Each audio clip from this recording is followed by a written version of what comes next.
말씀 제목 한번 따라합시다. 외로운 그리스도인은 없다. 외로운 그리스도인은 없다.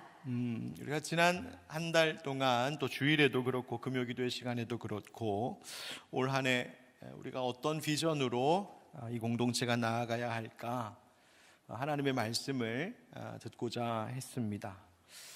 그런데 그렇게 한 달 동안 교회에 대한 말씀을 준비하고 또 계속해서 집중하여 나누다 보니까 제 마음속에 점점 더 본질적인 질문이 계속 올라왔습니다. 그럼 도대체 교회가 뭘까? 저 담임 목회 11년째 하면서 이제 와서 그걸 물어보면 어떡하냐, 그런 눈빛으로 보시는 분도 계신 것 같은데, 답을 했다가도 또다시 묻게 되는 건, 그럼 교회가 뭡니까? 자꾸 질문하게 됩니다. 여러분, 예수님께서 부활하시고 승천하시면서 이 세상 가운데에 다른 어떤 조직을, 어떤 엄청난 기관을, 대단한 제도를 그렇게 예수님께서 남기신 것 아니었습니다.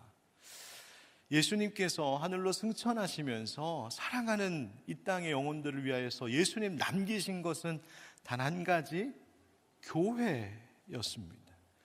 그렇다면 그 교회 속에는 정말 우리 주님의 온 마음이, 그 교회라고 하는 존재 속에는, 본질 속에는 우리를 향하신 주님의 온 마음이 가득 담겨져 있을 텐데, 과연 교회가 뭘까? 교회가 뭘까?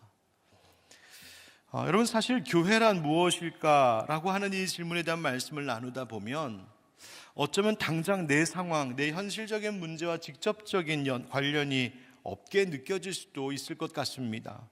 지금 나에게 바로 좀 위로가 되고 은혜가 되는 말씀이 필요한 것 같고, 나에게 지금 당장 내 가정과 혹은 일터와 혹은 자녀들에게 직면한 어떤 문제들을 어떻게 이겨나갈지에 대한 하나님의 말씀을 좀 들어서 내 삶에 직접 대입하고 적용하면 좋겠다 싶기도 하겠는데, 그러다 보면 교회가 뭘까?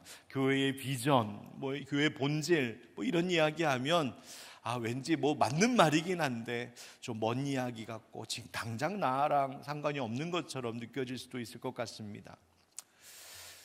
여러분, 왜 교회에 대한 이야기를 나눠야 될까요? 여러분, 혹시 집에 이렇게 어항에 물고기 이런 구피 같은 거, 그런 거 키우시는 분들 계십니까? 잘 키우세요?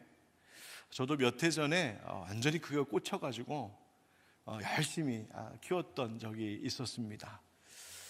그런데 잘 키우다가 어쩌다가 한두 마리 죽는 거는 그럴 수 있겠다 싶었는데, 한 번은 한두 마리가 아니라 막 여러 마리가 죽는 거예요. 또 그 다음날 되니까 또 여러 마리가 죽고, 이게 어떻게 걷잡을 수 없이 계속들 다 돌아가시는 겁니다. 그래서 이거 왜 이럴까? 도대체 뭐가 문제일까? 하다가 동료 목사님 중에 그렇게 그런 거 너무너무 잘하시는 분이 계세요. 그래서 여쭤봤어요. 아니, 목사님, 제가 요즘에 이런 거 한번 키워보고 있는데, 얘네가 잘 살다가 갑자기 다 죽어나가는데 이거 왜 이러는 거예요? 그랬더니 그 목사님 가르쳐 주시는 것이 뭐냐 하면, 물고기들이 그 수조 안에서 잘 살 수 있는 환경이 깨져서 그렇다라는 표현을 쓰시더라고요. 이게 깨졌대요. 뭐가 깨졌다는 거냐? 마치 이 수조 어항도 생명들이 사는 그 물속에 있는 그 모든 것들이 마치 하나의 생태계와 같은 것인데, 그래서 그 안에서 먹기도 하고 잠도 자고 호흡도 하고 배설도 하고, 그러면 그것이 정화가 되기도 하고 산소가 공급되고, 또 그러려면 그 안에 박테리아도 있어야 된다고 하더라고요. 그래서 분해도 하고, 이러한 모든 생태계의 조건이 잘 조성이 되어야 되는데, 이게 한번 그 균형이 깨지기 시작하면 이게 걷잡을 수 없어서 완전히 새로 갈아야 된다는 이야기를 하시더라고요. 그래서 제가 알았습니다. 당장 먹을 것 주는 것보다, 당장 무슨 약을 치는 것보다 더 중요한 것은 이 생명들이 잘 살 수 있는 좋은 환경을 조성해 주는 이것이 더 중요한 일이겠구나라는 것을 깨닫게 되었어요.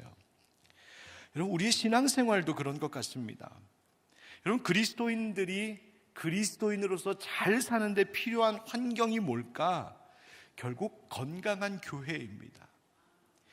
교회가 무엇인가, 교회의 본질이 무엇인가에 관한 이야기가 당장은 나에게 직접적인 영향을 주지 않은 것 같을지 모르겠지만 우리의 영적인 생존, 영적인 건강을 위해서라면 이 교회라는 환경을 잘 만들어 놓는 것이 급선무입니다.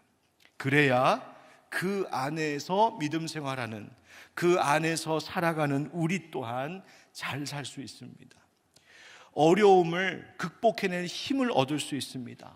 조금 어려움이 있어도 그것을 잘 헤쳐나갈 수 있는 힘을 그 환경 속에서 얻는 것입니다. 그러면서 점점 더 좋아질 수 있는 거예요. 그런 의미에서 교회가 무엇일까? 우리 하늘빛 광성교회는 늘 어떤 교회를 꿈꾸면서 나아가야 될까라고 하는 이 이야기는 사실 내 신앙생활에, 우리의 가정의 영적 상황에 가장 중요한 직결되는 문제라고 할 수 있는 것입니다. 그래서 이제 조금 있으면 이제 사순절이 시작이 되는데, 사순절 시작하기 전까지 금요일 한 오늘까지 3번 모이는 것 같아요. 그래서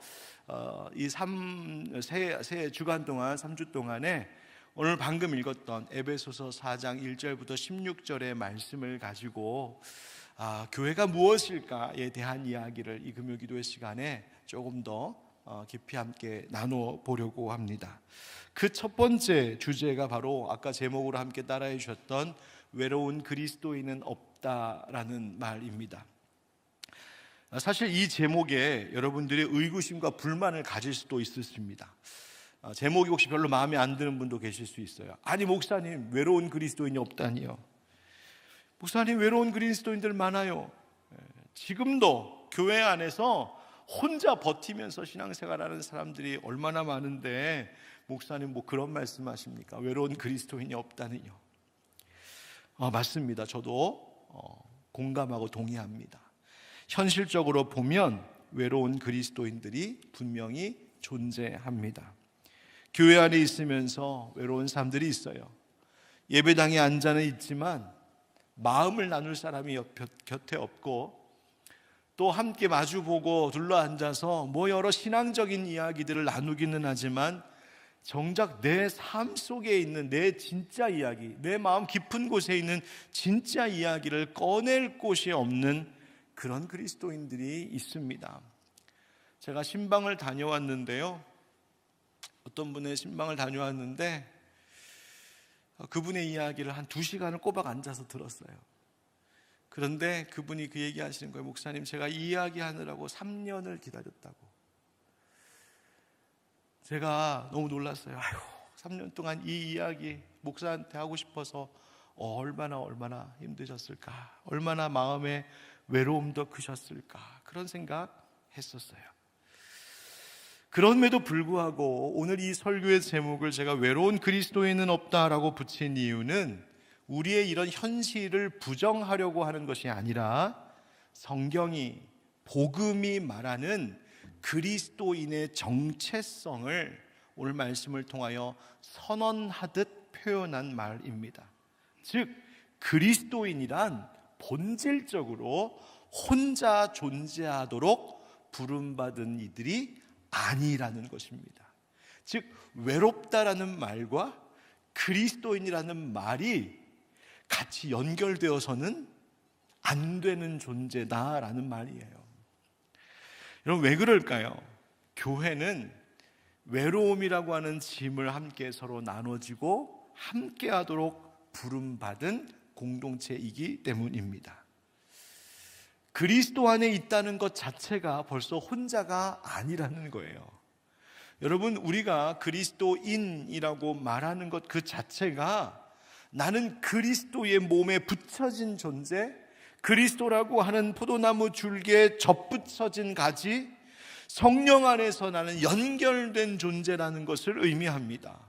그렇기 때문에 우리가 외로움을 느끼는 현실은 있을지언정 그 외로움에 머물러 있거나 그냥 우리 공동체 속에 계속 그런 외로움 가운데 있는 그리스도인이 있어서는 안 된다라는 것을 강조하고 싶은 겁니다. 그래서 오늘 이 에베소서 4장 본문의 말씀을 통하여 이 교회 어떤 곳이길래 우리 교회 안에는 외로운 그리스도인이란 없다고 말할 수 있는 것일까라고 라는 점을 함께 나누려고 합니다. 성경은 교회를 그저 교회의 어떤 운영이라든지 구조, 프로그램 이런 이야기 하지 않습니다. 교회 신앙의 본질, 곧 하나님께서 왜 우리를 그리스도인으로 부르셨는지에 대한 근본적인 질문에 대하여 오늘 성경이 답을 하고 있는 것인데요. 여러분, 오늘날 많은 사람들이 모든 시대에 그랬지만 요즘 더 그런 것 같습니다. 많은 그리스도인들이 이 신앙을 정말 개인적인 영역으로만 생각하려는 경향이 짙어졌습니다. 즉 하나님과 나 사이의 관계만 있으면 충분하다고 생각하는 거예요. 그래서 교회라고 하는 이 공동체는 언제부터인가 신앙생활의 선택사항이 되어버린 겁니다. 공동체는 내가 필요할 때 드나드는 어떤 공간처럼 그렇게 인식하는 겁니다. 예배, 온라인으로도 충분하고, 설교, 핸드폰 몇 번만 누르면 언제든지 얼마든지 전 세계의 목사님들의 설교 다 들을 수 있고, 굳이 사람들과 얽히지 않아도 신앙생활 가능하다 여기는 세대 가운데 살아가고 있습니다. 그런데 성경은 여러분 절대로 혼자 존재하는 그리스도인을 말한 적이 없습니다. 성경이 말하는 그리스도인의 믿음이란 늘 관계 속에서 증명이 되고 관계 속에서 성장하게 되어 있습니다. 하나님은 물론 우리를 각자를 부르셨습니다. 각 사람 개인을 부르셨지만 동시에 한 몸을 이루는 공동체로 부르셨다는 거예요. 여러분, 지난 주일 설교와 마찬가지로 오늘 본문도 교회를 뭐라고 묘사하고 있냐면 그리스도의 몸으로 묘사하고 있습니다.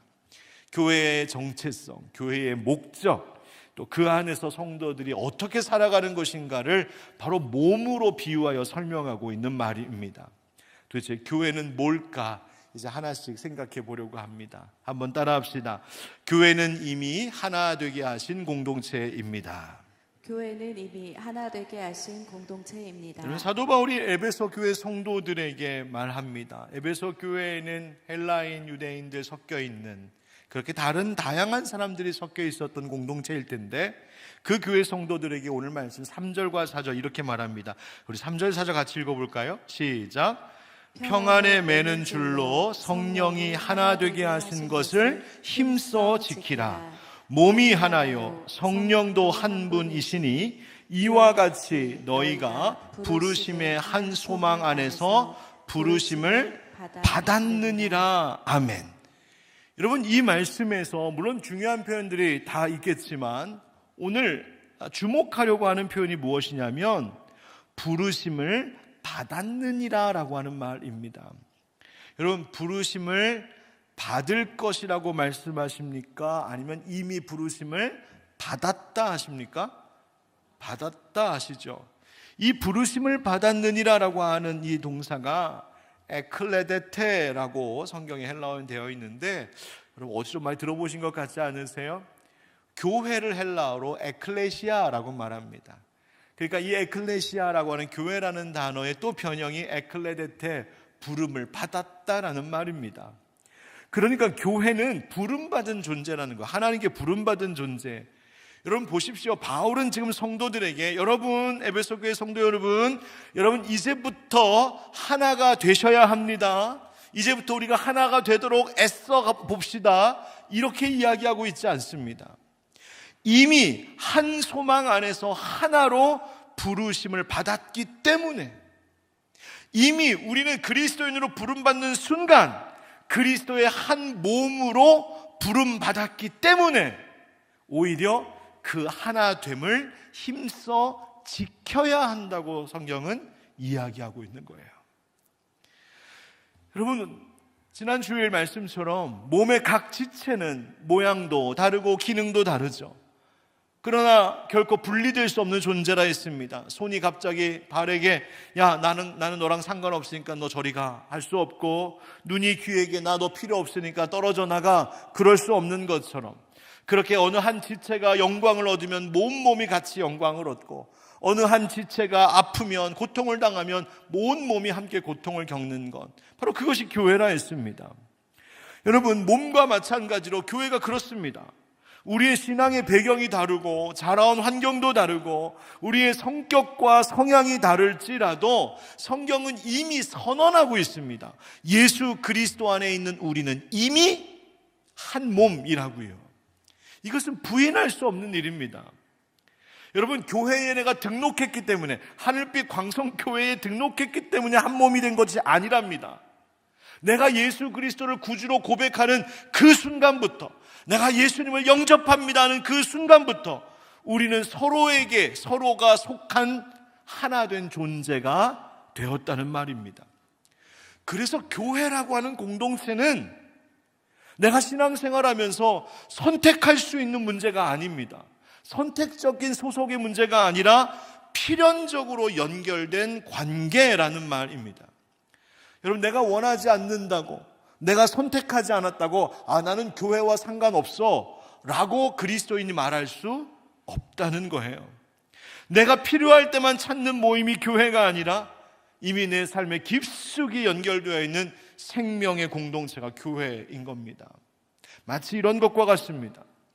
한 부모 아래 자녀들이 많이 있다고 생각합시다. 형제자매들이 막 있어요. 그런데 안타깝게도 그 형제자매들이 서로 관계가 별로 안 좋고 갈등하고 불화해서 맨날 싸우고 안 보고 흩어졌다고 칩시다. 여러분, 그렇다고 해서 그 형제자매가 한 가족이 아닌 것은 아닙니다. 그렇죠? 아무리 싸우고 아무리 안 보고 살아도 맨날 볼 때마다 그냥 잡아먹을 듯이 그렇게 해도, 그렇다고 해서 그 존재, 그 정체성, 그 신분이 달라지지 않습니다. 여전히 한 가족, 한 형제입니다. 그렇다면, 그렇게 그것을 바꿀 수 없는 것이라면 무엇이 옳은 길이겠습니까? 이미 하나로 부름받은 그들이 서로 화해하고 용서하고 사랑하고 돌봐주면서 그 하나됨을 잘 지키는 것이 올바른 길 아니겠습니까? 교회도 마찬가지인 겁니다. 내가 원하지 않는다고 나는 교회와 상관없다 할 수 없습니다. 내가 싫다고 나는 교회와 무관하게 내 길 가겠습니다, 내 신앙생활 하겠습니다, 그럴 수 없습니다. 우리가 그렇게 부름받은 것이 아니기 때문입니다. 그래서 내가 교회로 부름받았다라고 하는 것은 그리스도의 몸으로서 하나 된 공동체 속에 내가 이미 연결되었다라고 하는 나의 신분의 정의요, 또 우리가 서로를 바라보는, 또 대하는 관계의 방식이 바로 교회인 겁니다. 자, 그렇다면 궁금해집니다. 왜 하나님은 우리를 그냥 각자 부르시고 각자 알아서 신앙생활하게 하시지, 뭘 굳이 그렇게 또 막 연결하고 하나 되게 하고 왜 그러셨을까? 이유가 있습니다. 한번 따라합시다. 교회의 하나됨은 하나님의 형상을 드러냅니다. 교회의 하나됨은 하나님의 형상을 드러냅니다. 바울이 5절과 6절 오늘 본문에 이렇게 말합니다. 5절 6절, 주도 한 분이시요 믿음도 하나요 세례도 하나요 하나님도 뭐라고요? 한 분이시니 곧 만유의 아버지시라. 만유 위에 계시고 만유를 통일하시고 만유 가운데 계시도다. 아멘. 여러분, 교회의 하나됨이라고 하는 말은 뭔가 우리끼리 의견이 좀 일치되고 어떤 조직이라든지 조직 구조가 이렇게 하나로 우리가 탁 묶인다, 무슨 제도 안에 우리가 하나로 묶였다, 그런 걸 의미하는 것이 아닙니다. 교회가 하나 됐다라고 하는 것은 뭘 상징하는 것이냐, 뭘 표현하고 있는 것이냐면 하나님이 그와 같이 존재하신다는 소위 하나님의 존재 방식을 설명하는 것이 교회의 모습입니다. 무슨 말인가 하면 앞서 우리가 읽은 것처럼 6절 말씀에 하나님도 한 분이시니, 하나님 한 분이시지만 성부, 성자, 성령으로 계시는 삼위일체 하나님, 그래서 그 다양함 속에서도 완전히 하나 되신 그 연합의 모습이, 그것이 바로 하나님의 본질, 하나님 존재의 속성이란 말이죠. 요한복음 1장에도 그 이야기가 나옵니다. 요한복음 1장 1절 2절 한번 같이 읽어볼까요? 시작. 태초에 말씀이 계시니라. 이 말씀이 하나님과 함께 계셨으니 이 말씀은 곧 하나님이시니라. 그가 태초에 하나님과 함께 계셨고. 자, 말씀이 하나님과 함께 계셨답니다. 여러분, 이 말씀이 누구시죠? 예수 성자, 예수 그리스도이시죠. 그분이 성부 하나님과 함께 계셨답니다. 여러분, 여기서 이 함께라고 하는 말, 전치사 프로스라는 말인데요, 이 함께라고 하는 말은 그냥 이렇게 한 공간에 같이 있다, 뭐 이런 뜻이 아닙니다. 여기서 이 함께라고 하는 말은 완전히 서로 교감하고 교류하는 관계를 의미합니다. 서로에게 깊이 들어가는 인격적인 교류, 깊은 사귐, 서로에게 깊이 침투하고 연결되어 있는 그런 관계를 표현할 때 이 프로스라고 하는 함께라는 말을 씁니다. 그냥 한 자리에 계셨다, 성부 하나님하고 성자 예수님하고 한 자리에 그렇게 계셨다, 그 얘기가 아니라 그 두 분이 완전히 하나 되고 긴밀하게 연결되고 함께 하셨다. 그분뿐만 아니라 성령님께서도, 그래서 성부, 성자, 성령님께서 완전히 하나 되신 것을 우리가 뭐라고 말해요? 삼위일체라고 말하는 거예요. 여러분, 여기서 중요한 것, 삼위일체에서 일체가 빠지면 어떻게 되는지 아십니까? 그것이 소위 삼신론이라고 하는 이단의 주장입니다. 각각의 하나님만, 각각의 위격만 있지 일체 그건 모르겠다. 아니요, 성경이 말하는 하나님은 완전히 하나 되심을 이야기해요. 그래서 성부, 성자, 성령 이 세 분이 서로를 향하여서 완전히 개방되어 있는 모습, 서로를 향하여서 활짝 열려 있는 모습, 그래서 그 서로를 자신 안에 완전히 들어오게 초대하신 그 모습, 그 사랑 안에서 완전히 하나와 일치를 이루고 계신 그 모습, 바로 그것을 성삼위일체라고 이야기하는 거죠.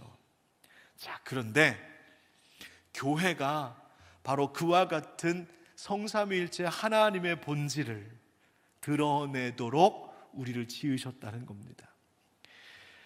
여러분, 교회에 보면 이런 이야기 할 수 있어요. 아유, 정말 다르다, 정말 다르다. 여러분 옆에 보세요. 한번 이렇게 쓱 보세요. 진짜 다르죠? 정말 다르죠? 어쩜 그렇게 똑같은 사람이 하나도 없는지. 생긴 것은 물론이거니와 생각하는 것, 말하는 것, 뭐 각자 스타일, 뭐 좋아하는 취향, 뭐 하나 같은 게 없다. 우리에게 똑같은 거 하나 있다면 단 한 가지, 예수 믿는다는 것. 바로 그게 교회입니다.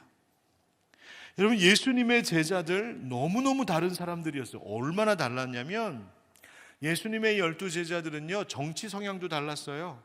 그래서 열심당원 시몬과 같은 사람은요, 말 그대로 열심당원, 그러니까 로마 제국, 우리를 식민 통치하는 저 로마 제국에 맞서기 위해서는 우리는 이 무장하면서 무기를 들고 칼을 들고 저항해도 좋다 하는 매우 급진적인 민족주의자가 열심당원 시몬이었어요.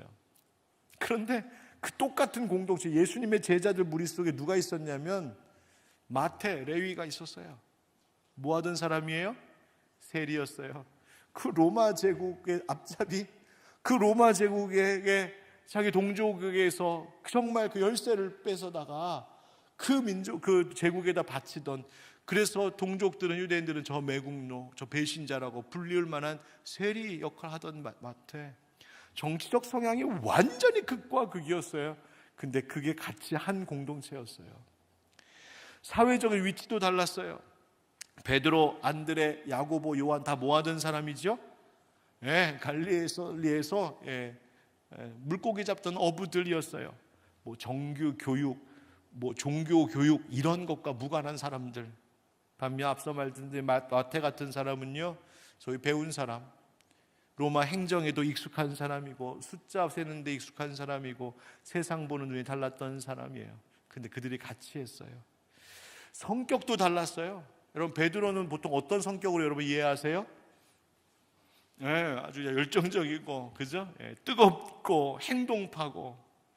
그런 반면 여러분, 도마는 어땠을까요? 의심 많은 도마는 소위 신중파.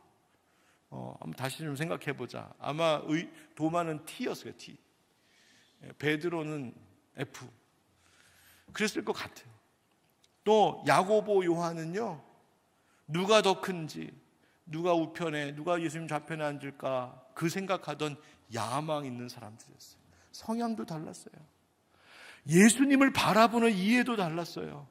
어떤 이들은 예수님을 정치적 메시아로 끝까지 그렇게 생각했었고, 어떤 이들은 예수님이 하시는 말씀 잘 모르며 오해하기도 했었고, 어떤 이는 예수님을 배신하기도 했어요. 여러분, 제자 12명, 고작 12명 뿐인 제자들 사이에서도 이처럼 갈라지고 달랐는데, 예수님은 놀랍게도 생각이 비슷한 사람들로 팀을 꾸리지 않으셨습니다. 제가 예수님이라면 그랬을 것 같아요. 나랑 좀 비슷한 사람, 나랑 취향이 같은 사람, 나랑 먹는 것도 좀 잘 맞고, 나랑 좋아하는 것도 좀 잘 맞고, 그러면 훨씬 수월하잖아요. 그런데 예수님은 일부러 꼭 그러신 것처럼 너무너무 다른 사람들을 다 불러 모으셨어요. 아마 예수님은 이 말씀을 하고 싶으셨던 것 같아요. 내 제자의 공동체가 하나인 이유가 뭔지 아니? 정치적인 성향이 같아서도 아니고, 성격이 비슷해서도 아니고, 직업이 같아서도 아니고, 이 12이 하나인 이유는 단 한 가지. 나 때문이야, 예수님 때문이야 라고 말씀하고 싶으셨던 거예요.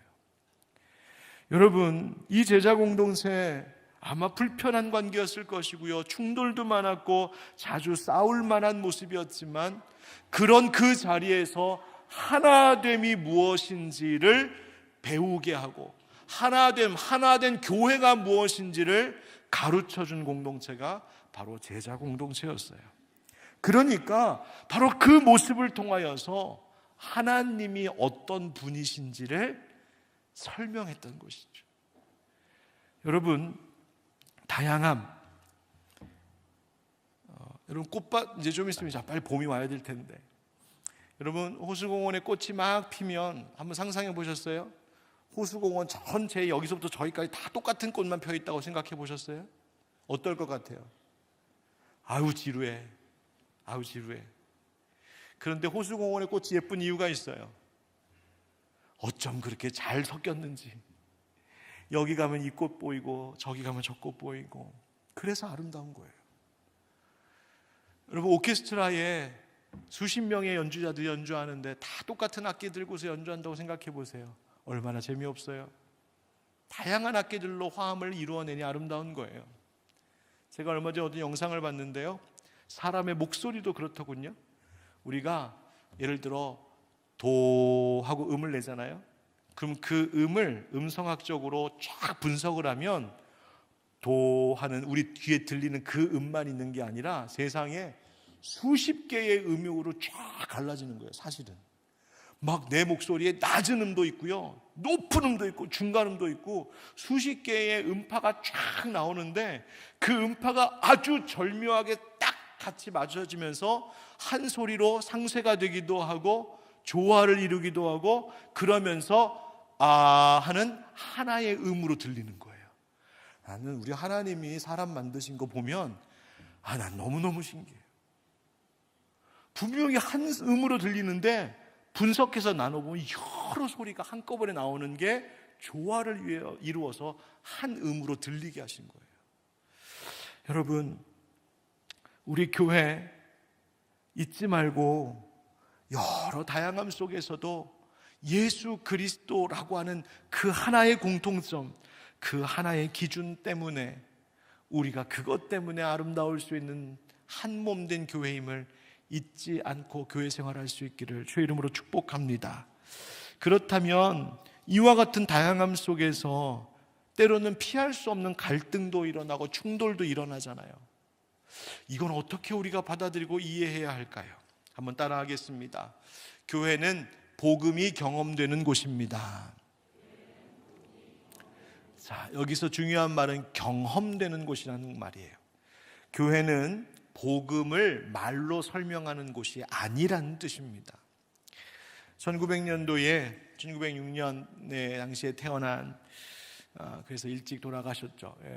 여러분 잘 아시는 디트리히 본헤퍼라고 하는 선한 능력으로 우리 좋아하는 그 찬송의 가사를 쓰시기도 하신 이 본헤퍼 목사님, 이분은 1900년대 초에 독일 나치 정권 반유대주의에 대하여서 강력한 저항 운동의 중심에 섰던 개신교 목사님이신데, 이분이 1939년에 쓰신 책 중에 유명한 책이 하나 있어요. 성도의 공동생활이라고 하는 책이 있어요.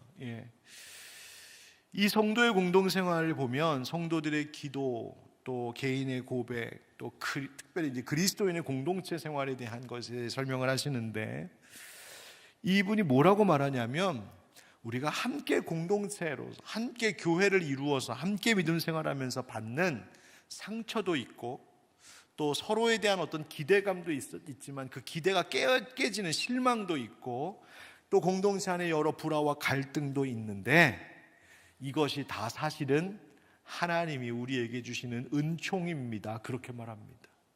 여러분, 교회에서 갈등하고 불화하고 깨지고 실망하고 상처받고, 여러분 그게 하나님 내게 주신 은혜라고 생각해 보신 적 있으세요?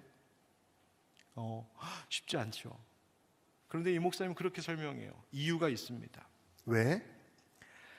하나님께서는 우리에게 그리스도인의 사귐, 소위 성도의 교제가 뭔지를 알려주기 위하여 우리 공동체 안에 때로는 갈등과 실망과 상처를 허용하실 때도 있다는 말입니다. 여러분, 우리가 다른 사람들한테 이렇게 상처받습니다. 다른 사람에게 실망하기도 합니다. 그뿐만이 아니라 믿음 생활하다 보면 나 스스로 나에게 상처받기도 해요. 난 왜 이러지? 난 왜 이렇게밖에 못하지? 난 신앙생활을 하늘빛광성교회에서 이렇게 오래 했는데 난 왜 여전히 이 모양이지? 그렇게 생각하면서 자기 자신에게 실망하고 상처받기도 해요. 그런데 이처럼 나 자신에 대하여서 혹은 타인에 대하여서 내가 실망하고 상처받고 갈등하는 그 고통스러운 시간을 통하면, 그 시간을 통하여 그 시간이 지나고 나면 비로소 깨닫게 되는 것이 있답니다.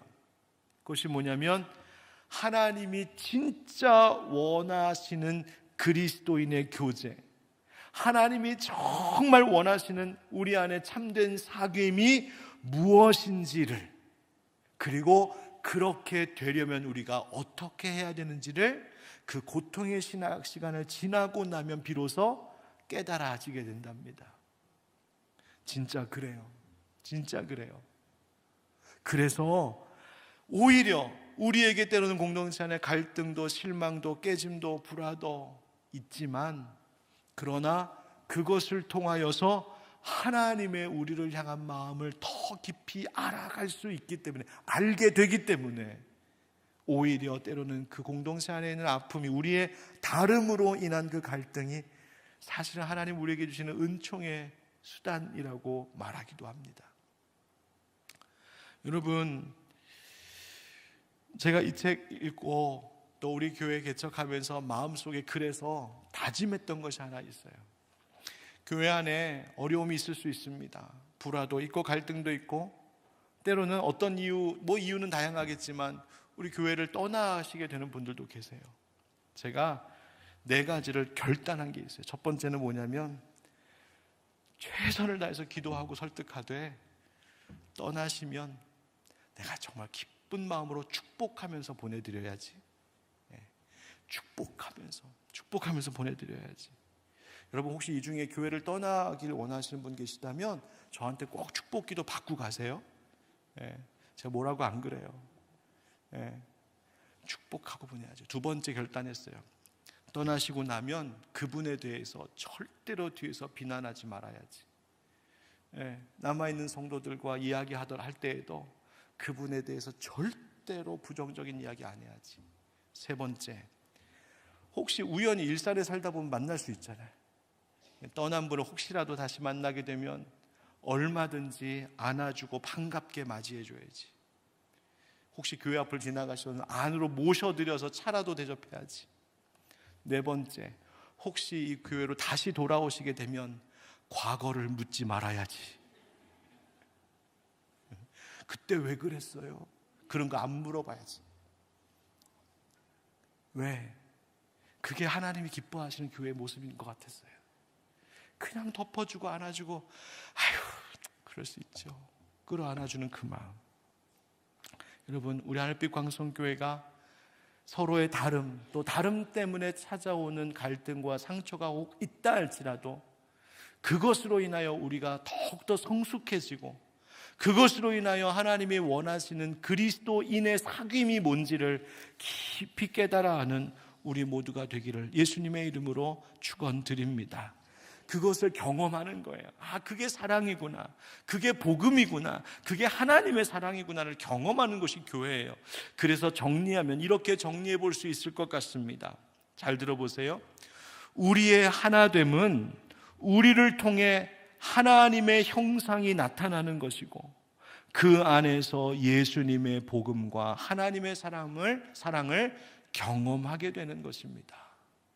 왜 우리가 하나 되어야 될까? 먼저는 그게 하나님의 형상이기 때문에, 그래서 그 하나님의 형상으로 교회가 세워짐을 통하여 이 세상 가운데 하나님은 이런 분이십니다라고 보여주기 위하여 뿐만 아니라 우리가 하나됨을 통하여 그 공동체 속에 들어와 있는 사람들이 아, 복음이 이런 거구나, 하나님의 사랑이 이런 거구나 라는 것을 경험할 수 있도록 우리는 그런 하나 되는 교회 되어야 한다라고 말씀을 드리는 겁니다. 자, 그러면 이 외로움에 대한 이야기로 다시 이제 돌아오면서 결론을 맺으려고 합니다. 여러분, 교회는 이 외로움의 문제, 때로는 신앙생활 하면서도 외로움을 경험하는 우리의 이 실존에 대하여 어떤 교회이어야 할까? 한번 따라하겠습니다. 교회는 외로움의 짐을 함께 지는 공동체입니다. 교회는 외로움의 짐을 함께 지는 공동체입니다. 여러분, 내가 그리스도인인데, 내가 성도인데, 나 외로움을 느껴. 그거 뭔가 나 신앙이 잘못된 것 아니야? 여러분, 그렇게 생각하지 않으셔도 돼요. 여러분, 외로움을 느끼시는 분이 계십니까? 오늘 밤 유독 외로운 분 혹시 계세요? 축하드립니다. 뭔지 아세요? 여러분들이 지금 외로움을 느낀다면 그 뭘 증거하는 건지 아십니까? 나는 공동체 속에 있어야 되는 사람이구나, 나는 혼자 살도록 창조된 존재가 아니구나라는 것을 증명하고 있는 거예요. 누구 닮았다는 얘기예요?